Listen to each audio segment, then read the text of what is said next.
Bonjour et bienvenue dans une nouvelle vidéo. Aujourd'hui, on prépare l'anniversaire de Juju.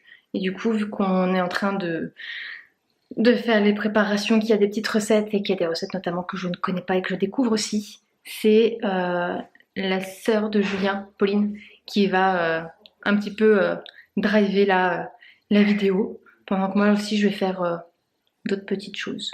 Voilà. Donc c'est parti. Donc là, moi je suis en train de vider la pastèque pour qu'on puisse mettre des billes de pastèque dedans. Et là, Popo, elle est en train de faire une tarte soleil. Ouais. Donc elle a pris de la pâte feuilletée qu'elle est venue dérouler, parce qu'on l'a achetée, on l'a pas faite, hein, comme d'habitude. Et puis on a mis du pesto rouge dessus. Je pense qu'on est bien. J'ai mis à peu près la moitié du. Après, je suis pas sûre que ce soit hyper écœurant comme. Non, c'est pas ça. C'est juste qu'après, quand je vais vouloir découper, ça va s'étaler, ça va dégueuler. Ah. Donc il faut éviter. J'en ai jamais fait moi, donc. Ouais. Ouais. Bah, en gros, tu laisses 1 cm sur le bord et t'aplatis vraiment pour que ça fasse homogène. J'ai mis les 2 tiers du pot, moitié tiers. Donc là, après, Popo, elle rajoute du parmesan. Elle devient parsemée de parmesan. Oui, comme une artiste.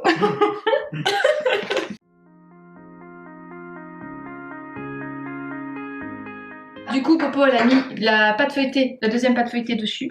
Et après, elle vient tapoter les bords. Je viens les souder. Les souder. Je peux faire à la Et cuillère. ça part pas en cacahuète quand tu fais comme ça? Parce que moi, ça part systématiquement en cacahuète dans le four. Hein. Est-ce que t'as laissé le centimètre? Toujours. Peut-être pas toujours. Mais si tu veux. Moi, je mets toujours un blanc d'œuf pour coller. J'aurais pu mettre de l'eau, un blanc d'œuf, de l'eau, mais en fait, là, ça marche en général. Pour souder encore plus, tu peux mettre de la fourchette. Ça j'ai fait récemment dans une vidéo, ça a marché. Et je la place au centre. Voilà, comme ça, on l'enlève, c'est marqué, c'est bon, ça ira. Et là, je découpe. C'est pour faire quoi? Ah, c'est pour faire le centre? Soleil. C'est pas le centre, là. Je vais pas critiquer, mais... Ce sera notre centre. Le soleil, c'est rond à peu près. Rond à peu près aussi. Pour l'astuce, pour que ce soit... Bah, tu vois, je vais recentrer en faisant un rond un peu plus... Ah, maligne, la Popo. Je triche. Voilà. L'astuce, c'est de faire comme sur une horloge. D'accord. Comme ça te permet de faire vraiment des parts équitables. Genre, tu vois, je coupe en 2, puis en 2, puis encore en 2. En fait, c'est trop pratique, ça. Je crois qu'à chaque fois que tu vas faire des recettes, je vais venir. Et puis moi, je vais prendre mon café à côté. Et puis, je suis en train de te poser des questions pendant que tu seras en train de faire. Ça va être plus Cindy fait des vidéos, c'est Cindy vient chez vous. Cindy vient chez vous pour regarder vos recettes et vous piquer vos recettes. J'irai filmer chez vous. Les poster sur sa chaîne. Là, moins sympa quand ça colle. Il faut faire les tournicota. Le mieux, c'est d'en faire 2. Si tu sens que tu peux pas, t'en fais qu'un. On va peut-être essayer d'en faire qu'un. Non, il faut en faire 2. Il faut en faire 2, sinon c'est pas beau. Oui. Ah, ça marche! Il faut faire toujours dans le même sens. Et si tu as envie de faire un peu l'artiste, tu peux faire pas dans le même sens. Tu peux faire en forme de sapin et tu fais toujours dans le même sens. Toujours dans le même sens? Non, ça fait quoi si c'est pas dans le même sens? Bah en fait, si tu fais un dans un sens, un dans l'autre, ça finira par faire un truc moche. Mais en soi, les gens seront contents de manger et je pense que... Il faut laisser parler la créativité. Donc normalement, avant, il fallait rajouter le jaune d'œuf, c'est ça? Ouais. Jaune d'œuf ou du lait si on n'a pas envie de casser un œuf pour prendre que la moitié. En même temps, c'est moi qui te perturbe pendant que tu fais ta recette. Exactement, tout est de ta faute. De toute façon, c'est toujours de ma faute. Même quand une recette foire, c'est ma faute. Quand je foire les quantités, c'est ma faute. On va rajouter du parmesan sur le jaune d'œuf. Ouh. Ça, c'est une bonne idée. C'est une création. Tu vois, je t'ai inspirée. Ah ouais, t'as raison. Vraiment, jusqu'au bout, elle s'approprie le truc. Oui, c'est grâce à toi, Cindy, tu m'as inspirée. Ah ouais. Ah, déjà. C'est le brookie. Attends. Qu'est-ce qu'on fait? Il va durcir, c'est pas grave, c'est du blanc. Non. Ok. Donc là, Popo, elle vient de sortir le brookie du four. Je vous ai fait aussi une vidéo sur le brookie. Ce sera une recette à part entière. Donc elle devrait sortir normalement après celle-ci. Si je dis pas de bêtises. Je pense que je vais garder la publication de cette recette pour une semaine où je serai en retard d'une vidéo. Notamment peut-être pendant mes vacances. Vers août-septembre, je sais pas. Non, peut-être avant. Je sais pas. Donc, en tout cas, restez à l'affût, cette recette normalement va bientôt apparaître sur la chaîne.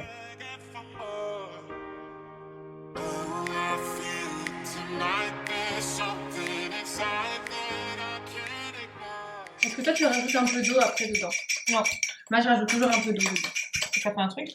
Bah ça fait plus lisse et ça s'étale mieux. Mais Bah là j'ai laissé le blanc. moi je laisse toujours le blanc et je rajoute un petit peu d'eau pour que ça soit Plus facile à étaler. Ouais. Mais teste hein. Ah. Au pire dans la vidéo ça foirera et je dirais que faut prendre mon astuce à moi et pas la tienne. Bah écoute, on va tester, tu vas voir si tu vas me dire la différence que ça fait. Ouais. Parce que j'ai du mal à imaginer. Après je peux faire hein, comme tu veux. Non, vas-y. Justement je vais voir, c'est juste que moi j'ose pas le faire parce que ça fait trop après. Visqueux. Ouais. Ça s'étale pas, je trouve en tout cas que quand moi je le fais que ça s'étale pas très bien. Après avec les pinceaux en silicone c'est de la merde. Hein. Moi j'ai des pinceaux comme ça aussi. Moi c'est bien. Ouais, moi quand je le fais c'est un peu moins galère, mais en fait c'est juste que ça enlève le côté visqueux et c'est plus le côté... Et après ça détrempe pas ta pâte? Non. Non, à chaque fois c'est nickel. Parce que là je crois qu'ils prennent que le jaune d'œuf pour dorer. Okay. Et ça c'est chiant parce que du coup ça fait brun, ouais, mais tu peux brun faire noir. jaune et blanc d'œuf, ça fait encore plus doré. Jaune et blanc d'œuf Jaune et lait. Jaune et lait. Jaune d'œuf et lait, ouais. Jaune et lait. Et ça fait quoi? Ça fait plus doré, plus marron, plus... Ça fait... En fait, soit tu peux prendre que du lait, soit tu peux prendre que du jaune. Moi, j'aime bien faire jaune et blanc parce que là, par exemple, on va se servir pour le muffin du reste. D'accord. Et après, tu peux faire jaune et lait. Et jaune et lait, ça te permet d'avoir bien le jaune, bien, qui va bien ressortir, donc plus doré, ouais. Avec la texture plus simple avec le lait, quoi. C'est moins visqueux. Du coup, tu aurais un juste milieu. Donc là, il faudra enfourner, je crois que c'est 15 minutes à 180. 15 minutes à 180 degrés. Ouais. Ok. Du coup, là, on va faire les muffins, enfin la base pour faire les muffins salés. Donc, Popo, elle met 3 œufs. Plus le reste de... Plus le reste qui a servi à dorer le soleil. Et Cindy va mélanger. Non, tu peux pas mélanger. Je mélange avec quoi? Le fouet. J'ai le fouet. Toi, tu mets du fromage blanc dedans? Ouais. Ça remplace le lait et ça permet d'avoir plus de matière. Enfin, je trouve que j'aime bien le côté que ça leur donne, ouais. D'accord. Et là, pour le fromage blanc, tu mets quelle quantité à peu près? Je vais mettre... Je pense qu'une bonne cuillère à soupe, ça doit faire 70 grammes. Je vais mettre entre 2 et 3, je vais voir... Bon, peut-être un peu moins là, ça doit faire 50 grammes. 2. Je suis hors champ, non? 3. Non, ça va, t'inquiète. On va remuer, je vais peut-être en rajouter une 4e. Ah non, 3 c'est bon. Ah, c'est bon? Ouais, parce qu'on voit la couleur qui reste de l'œuf. Que l'œuf reste dominant et en même temps que...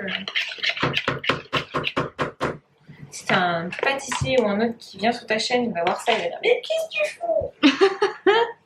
Oh, scandale! C'est là! De l'huile d'olive. Pareil, feeling. 1, 2, 3. Bah, ça fait 2 grosses cuillères à soupe, quoi. Tu le mets à la cuillère à soupe. Ah ouais, là par contre, la farine, ils vont me tuer si jamais je mets pas de grammage dedans. À la cuillère à soupe, ça va? Ouais.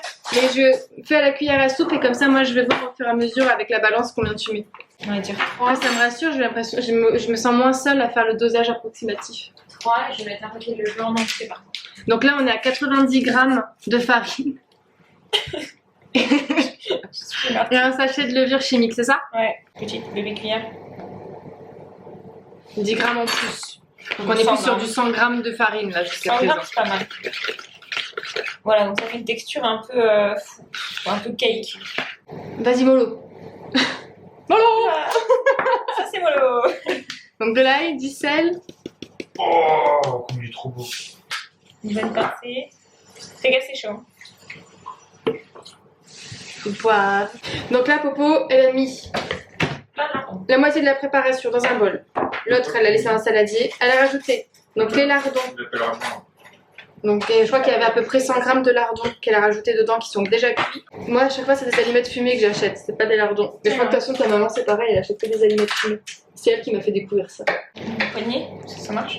Ouais, une poignée Et demi. et demi. Une poignée. Le poignée. Et demi. À peu près 2 bonnes poignées. Donc 2 poignées de gruyère qu'on rajoute. Et on tourne, et on tourne, et on tourne, et on tourne, et on tourne, et on tourne. Ça c'est bon. Oh non, j'ai planté mon ongle dans le bleu. Il va puer. J'aime pas ce fromage là. Non, tu peux pas dire que t'aimes pas le bleu d'Auvergne. C'est le seul. Je t'interdis de dire que tu n'aimes pas le bleu d'Auvergne. C'est le seul. Et le gorgonzola. Je te renie. Ensuite, on est dû prendre du bleu d'Auvergne. Elle est super épaisse cette pâte là. En fait, c'est parce que j'ai mis des gros morceaux dans ce corps. Ouais, je découvre un tout petit peu. Donc, tu m'as dit que plus ils étaient petits, plus ils allaient fondre. Oui. Mais c'est pour ça que moi, je veux laisser les gros morceaux. D'accord, je vais laisser les gros. Elle a trouvé la pâte. Il va y en avoir 5 des muffins, je crois, comme ça. Enfin, les plus petits. Ouais, fais des plus petits. Ok, ça fera des. Cindy, je veux bien qu'il y ait des gros morceaux, mais quand même. Je sais pas si on le voit celui-là à la caméra, mais. Donc là, il y en a à peu près pour 18 muffins avec la préparation qu'on a fait de base. Sachant qu'à mon avis, ouais, bon. Et donc, les muffins, on les met à combien au four? 180 et je pense que ça va être entre 12 et 15 minutes. 12 à 15 minutes. Ok.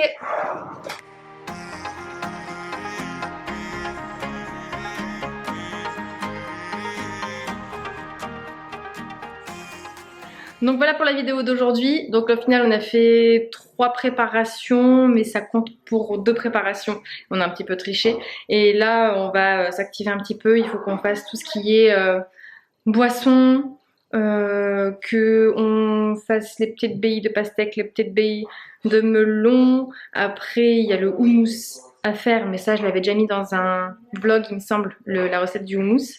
On a 2-3 petits trucs, le gouda à couper en carré aussi. Je sais plus après ce qu'il nous reste à faire.